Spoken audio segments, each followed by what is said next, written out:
אוקיי, אנחנו החלטנו השנה להציג בתערוכה מוצרים מוגמרים של לקוחות שלנו, של חלק מכלל הלקוחות שלנו. מוצרים שאנחנו מקווים שאנשים אולי, לדוגמה, מכשיר הגזה של חברת סודה סטרים, מסכת אב"ח של חברת שלאון, שכל אחד בישראל יצא לו לחוות. יש לנו פה סט של כמה מוצרים של חברת מגן אקו אנרג'י להחלרת בריכות ולחימום, מערכות חימום מים של בריכות. דגם של רחפן מתגלגל של חברת רובוטיקה, שגם הוא מופיע לא מעט בתקשורת בשנתיים האחרונות. כי כשאנחנו כל השנים מציגים מוצרים או תת מוצרים שאותם אנחנו בנינו עבורם תבניות והזרקנו, לאנשים קשה לקשר בין המוצר שאני מציג להם, שהוא רק חלק ממכלול של מערכת מורכבת, אז החלטנו פעם להתמקד במערכת המורכבת, ומי שממש רוצה אנחנו מוציאים ומראים לו את תת רכיב שאנחנו באמת ייצרנו עד היום.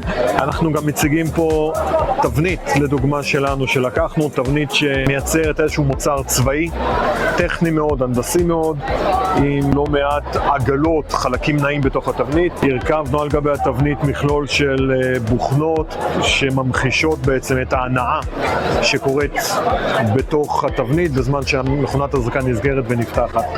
גם זה מושך לא מעט אנשים שרואים דברים זזים, רואים מכונה עובדת, זה עושה את העבודה.